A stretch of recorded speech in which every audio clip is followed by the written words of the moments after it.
with all the hype and all the talk and all the election, I think 9/11 hasn't gotten the proper remembrance that it should. I just want to let everybody know, and I mentioned it earlier, 2,977 Americans died on September 11th. 2,753 were in the World Trade Center and the surrounding areas of New York. 184 people died at the Pentagon in Arlington, Virginia. And the 40 passengers and crew aboard United Airlines Flight 93 who crashed in Pennsylvania after passengers attempted to overcome the hijackers. Shout out to them for at least trying. But I want to just really quick, I want to go around and ask Dave, where were you on, do you remember where you were on September 11th? Tuesday morning, getting ready to go to philosophy class, and something was on the news, and I went into my dad's room and laid on the bed and was watching it on TV, and was watching it after the first tower had gotten hit, but before the second one got hit. And then I remember the second one got hit, and the journalist was talking and saying, is there possibly some radar that is directing the planes into these buildings? And her colleague is like, no, Susie, this is clearly coordinated. And I had my brother and sister were living in New York at the time. My sister was a lawyer, and I didn't know where she worked, but she worked not far from, but not in the vicinity. And I was on the phone with my brother. He's in New York. He's looking out his window, and he starts seeing the buildings collapse, and he starts freaking out on the phone with me before I see it, because he saw it before I got it on TV. Feed, yeah. And I was like, what's happening? He's like screaming, they're falling, they're falling. Oh my God. Then I see it on the TV, and then it's a different world than we knew 3 hours earlier. Connor, where were you at? Let's see. September 2001, I was almost 4 years old. Oh, wow. That's crazy. So I was I was at preschool. I remember my dad picked me up. All the parents showed up. Everyone was pulling their kids out of school because nobody knew what was about to happen. Yeah. I went home and the news was on in time for me to see the footage of the second tower coming down. And weirdly enough, it's one of my earliest memories. Wow. Actually. Start forming concrete memories around 3-4 years old. So like I remember my younger brother being born when I was 3, and then September 11th. So I have grown up in a world defined by that. My brother was about a year old at that point. So he has no memory of ever existing in a world pre 9/11. I barely remember it. But everything that has happened since then has been, for better or worse, defined by what happened that day. Where it's like, we went to Afghanistan right after that. When I was, we went to Afghanistan 2002? Yeah, because, I mean, Iraq was first, and then... So I was about to be 5 when we went. Yeah. I was a college graduate working in media and broadcasting in 2022 when we pulled out. So for my entire life, we were in Afghanistan dealing with the consequences of what happened there. Getting heroin. Yeah, exactly. And then as we'll get into, to now be in a position of seeing so many things about what happened, where the lies, the cover-ups, the corruption that shows the narrative they pushed we were pushing when I was 4 years old, was fraudulent, and they knew it, and they went with it anyway. It's heartbreaking now for a whole other reason. In my brain, I'm like, because I'm 46, I was like, holy shit, this guy's 4 years old. I was wondering why it was taking him so long. It's like, dude, what the everyone hell? knows where they were. Everybody knows. Oh, you were 4. Yeah. Brandon, real quick. Yeah, no, I was in first grade. Same deal. We all got taken home early and stuff, but I remember it was like really one of my formative thoughts to when something can't be explained well, and when you ask simple questions and you can't get a simple answer to it, then something's wrong with that situation. And it repeats itself over and over again with any of these things we talk about, that there's a certain narrative, but things don't make sense. It seems to be the overarching theme of anything like this, where if they can't explain it well, then there's something not right. And it's definitely a terrorist attack, but definitely a government terrorist attack from our own government. I mean, just look at some of the facts of, did we fact check the Condoleezza Rice? I couldn't. There were so many irregularities, guys. I was in the United States Air Force, and then Rob, because I want to come to you because we have a couple minutes left. I want you to close us out. I was on an Air Force shooting team. I was in Guernsey, Wyoming. We're getting ready, and bro, for some reason there were just the competition was canceled, and this was before 9/11, and everybody was just asking.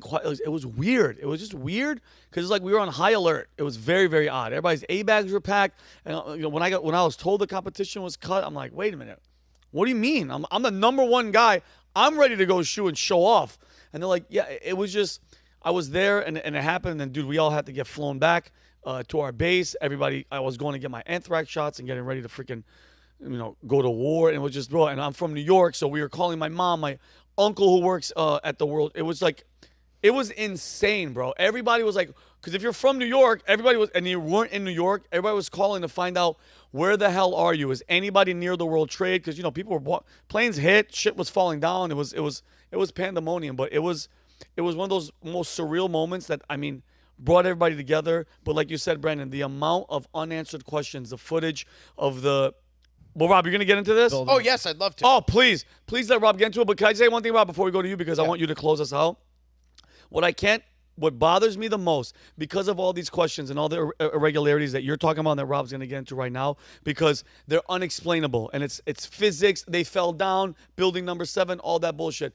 My heart goes out as being a New Yorker. And I know, Jake, you're from New York too, correct? Jake? Oh, okay, Jake's whole family's from New York, and he's out there.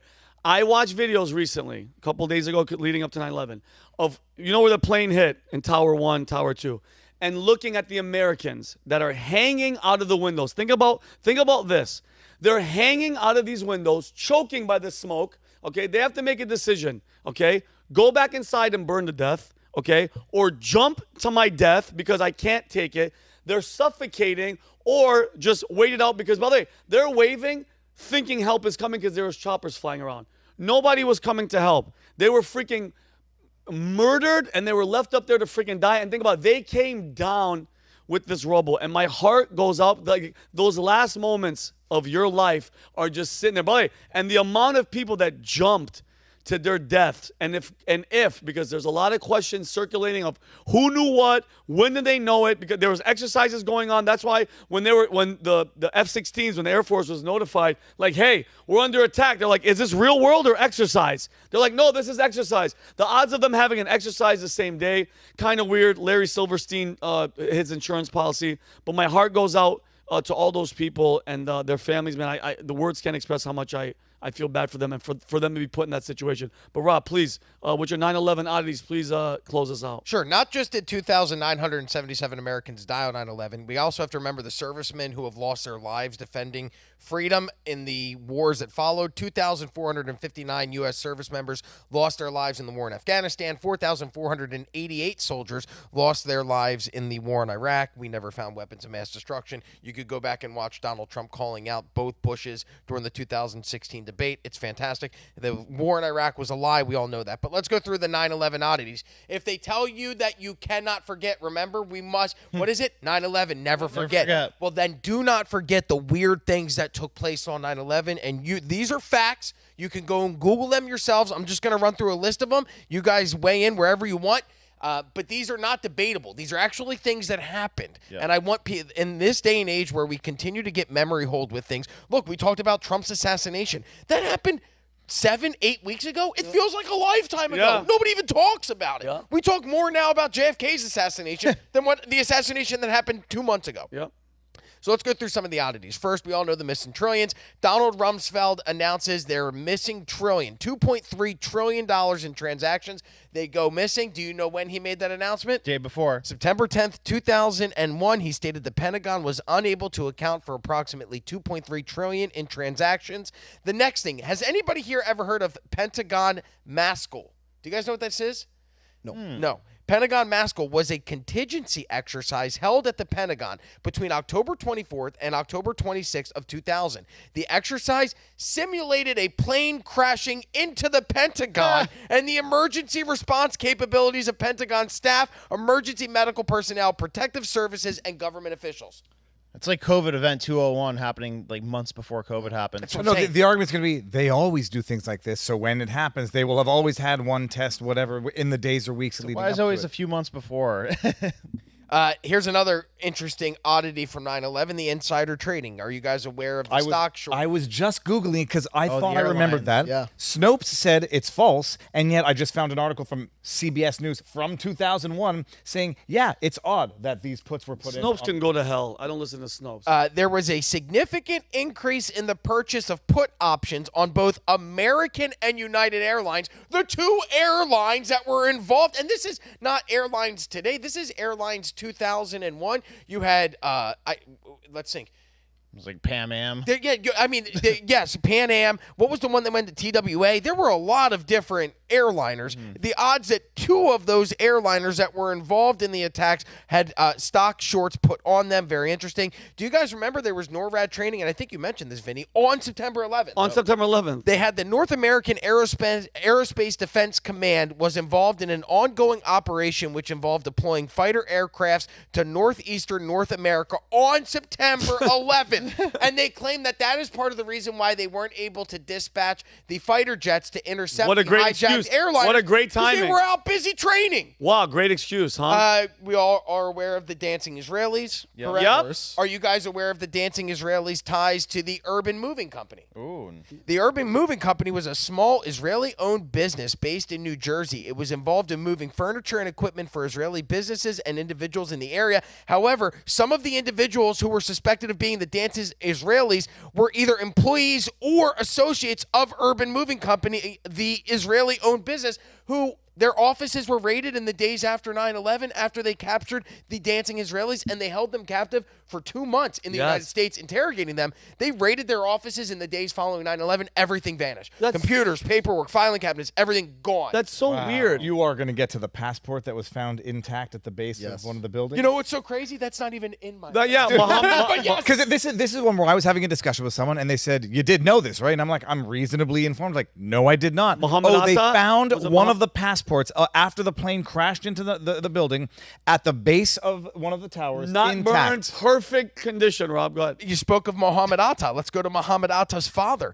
Muhammad Almir Atta, the father of Muhammad Atta, the man accused of being the lead hijacker on September 11th, told NBC after the attacks happened that the work was not done by Muslim fanatics. He said, look to Mossad and Israeli intelligence. Muhammad also claims that after his son was identified as one of the 19 hijackers on September 11th, he received a phone call from his son. So his son is supposed to be the lead hijacker, but he receives a phone call the day after the attacks from his son telling him that he wasn't involved in the attacks. Not only does Muhammad Atta's father decline or say that his son wasn't involved, Osama bin Laden denied his own involvement in the 9/11 attacks from the get-go. He denied in an October 2001 interview with Al Jazeera that he was responsible for the attacks. In May of 2002, Robert Mueller, the FBI director, comes out and says that his organization has not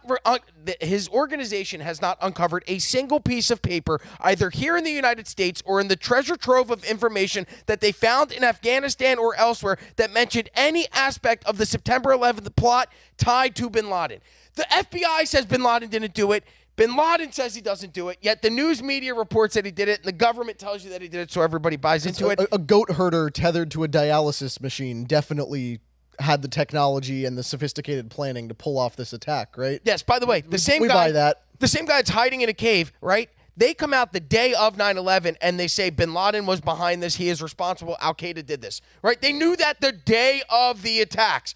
Okay, that's very odd that same week, then the only people in the United States, the only people that could fly in America, do you guys remember? Every airline was shut down. Every airport was shut down. The only people that could fly, Osama bin Laden's family. Yep. They flew out 2 dozen members of Osama bin Laden's family were urgently evacuated from the United States in the first days following the terrorist attacks on New York and Washington. One of bin Laden's brothers frantically called the Saudi Arabian embassy looking for protection, and they provided it. So while the rest of America was grounded and we could not fly, the only people that are able to fly are the main suspect in the world in the deadliest terror attack in the United States. Try to make that make sense to you. Well, to me, Rob, say one more time. What embassy did he call? The Saudi Arabian. Not the Afghani embassy, not the Iraqi embassy. No, he called the Saudi. The Saudi Arabian embassy. I'm finding this as we're talking. This is from government unt.edu. Mrs. Susan Ginsburg is saying this. Beginning with passports. Four of the hijacker passports have survived in whole or in part. 2 were recovered from the crash site of the United Airlines Flight 93 in Pennsylvania. These are the passports of Ziad Jarrah and Sarid Ghamdi. One belonged to a hijacker on American Airlines Flight 11. This is the passport of Satam al-Sakumi. A passerby picked it up and gave it to an NYPD detective shortly before the World Trade Center towers collapsed. A 4th passport was recovered from the luggage that did not make it on the flight. That's understandable. Oh, they crashed a plane into the building. with such force that it melted the beams and brought those Yeah. towers down, but the passport intact fell. Black Perfect, box brother. didn't survive. And then someone The turns black it box and didn't gives it to a freaking. Yeah, Look, this was one of my memory of the day of 9/11 was not so much the morning, although it was the afternoon when we went to an Irish pub, and I'm sitting there with my wife, a girlfriend at the time, and my friend who's now no longer a friend, and there was this Irish music playing at the bar, and we're sitting there drinking beers, and there was for a moment like you visualized what it must have been like to be on those planes and the horror of the minutes or however long leading up to the moment of infinity of death. Yeah. And what they were able to do back, cells weren't what they were today. I don't know how many people got to make the last farewells, but that moment where you know that you're going right into the tower and you see it, and then I mean that's a moment of pure terror. That I sat there and the music was playing and it was just like the lingering moment. But no, the idea that like when you realize it was the evil of that day actually even goes beyond the official narrative that we're told, and it's so much darker and so much more insidious, and that's it. And it's just part of our collective consciousness. Yeah, and we're supposed to just not ask questions. I have two more things. I know we're running over, so thank you for bearing with me. I just wanted, we cannot forget. I wanted to give you a quote from Bin Laden. This is September 28th of 2001. This is just 17 days after the attack. He tells a Pakistani newspaper during an interview, "I've already said that I am not involved in the September 11th attacks in the United States. As a Muslim, I try my best to avoid telling a lie. I had no knowledge of these attacks, nor do I consider the killing of innocent women, children, and other humans as an appreciated act. Islam strictly forbids causing harm to innocent women, children, and other people. Such a practice is forbidden even in the course of battle. It is the United States which is perpetuating every maltreatment of women, children, and common people of other faiths, particularly the followers of Islam." So Bin Laden doesn't take credit for this. The people who are supposedly involved in this hijacking, their families say they hear from them after the accidents. And then most importantly, two things I want to bring to you. The FBI confiscates 82 tapes from surrounding businesses from the Pentagon the days after the attacks. Yep. It's now 23 years later. Why are they not releasing them? What could you possibly hide from the American public that would warrant keeping 82 surveillance cameras from showing the impact of the plane going into the Pentagon? And then one other thing. The answer would be sources and methods, Rob. And we always talk about following the money, right? Ian Carroll really red-pilled me with following the money. Larry Silverstein purchased the lease to the World Trade Center. Do you guys know when he purchased it? 3 months before? July 24th of 2001. Do you know how much he purchased it for? $2 billion? $2 billion. $3.2 billion. However, after the World Trade Centers collapsed and the insurance company battled with Larry, where he finally got them to rule that it was two separate terrorist attacks that were perpetuated, not under one, guess what the payout was for that? $4.65 billion. This guy netted $1.4 billion, $1.3 billion as a result of the loss of 2,977 Americans' lives. So in closing, I thank you guys all for going down this rabbit hole, but it is a terrible thing that happened on this day 23 years ago. And the only thing that I have learned, I'm nowhere closer to the truth now than I was 23 years ago, and I don't foresee me being any closer to the truth in 23 years from now. The only thing I can tell all of you is to appreciate the fragility of life, because those men and women that were put in that position where they were choking on that smoke or had to make a decision to jump or to die from smoke inhalation, those were just average people like Connor. At work. Like you going to work, kissing their kids and saying goodbye before they put their kids on the bus, expecting to come home that day, having no idea that two planes would crash into the buildings and destroy the skyline of New York and realistically change the future of America altogether. So live every day for its last, because you don't know when it's going to be. But thank you guys, and God bless the people that died. And I'm so sorry for the families of those people, like Pete Davidson. Imagine being that guy and your father was a firefighter. How many firefighters died? 343 firefighters. That were running. That ran up those stairs to save people's lives. Those are the true heroes, not Kamala Harris. It's not even Donald Trump. I love the guy, but he's not my hero. Those are the heroes that we need to remember and celebrate. And if there's anything that I can tell you guys, look at Jon Stewart and the work Jon Stewart has done on behalf of the firefighters and the first responders of 9/11 who continue to get medical coverage denied despite continuing to be diagnosed with cancers from inhaling the asbestos from the buildings. Christy Todd Whitman went out and told everybody days after the attacks, standing on the buildings that were smoldering, that it's safe to breathe in that air. And people went down there believing that woman to go save other Americans, and now they're sick and they can't get health care. And Jon Stewart went on Capitol Hill in front of Congress and said, we're fighting for these people to have better health care. And the members of Congress couldn't even bother to show up. Yep. They didn't even show up. Jon Stewart talked to empty chairs. Empty chairs, because our Congress, our Senate, they don't even give a fuck. So to all of you, you are more Americans to me and mean more to me than any administration ever will. And I think if we can get past this left, right bullshit and finally come to a center where we care about each other and not political ideation or ideology or affiliation, the country will be a better place for it and we'll all have a better future. Rob, one thing, the firefighters and the people who showed up would have done it even if they were told the air was toxic, but 23 years later, still being denied medical treatments while you have a presidential candidate promising taxpayer-funded trans surgeries to inmates. I mean, the insult could not be more deliberate if they tried. And just to add the most important one there, Building 7. Never in history has a steel skyscraper been burnt and collapsed as a result of fire, except the 2 buildings which got hit, which makes sense in theory. Building 7 makes much less sense, and it's never happened since. Well, the Engineers Association said that it did not make sense that because the level of heat from the flames did not match up with the level of heat it takes. Well, all I mean to say is between the 3 towers that fell that day, 2 got hit by planes. You can give the benefit of the doubt to there. Building 7, 12 hours later, when they said pull it, and it collapses, and never got hit by. But the fire and the water sprinklers were.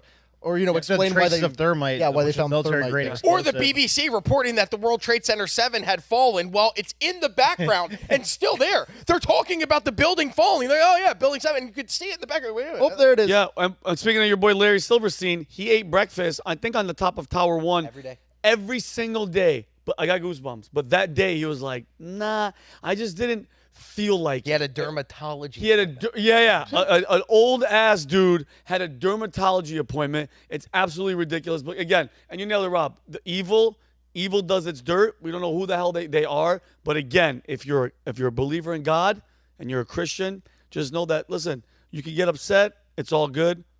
The man upstairs will hold every single person accountable for what they do. So rest easy knowing that. So if you like this clip, click right here. And if you want to see more like it, click right here. Stay angry, Patriots.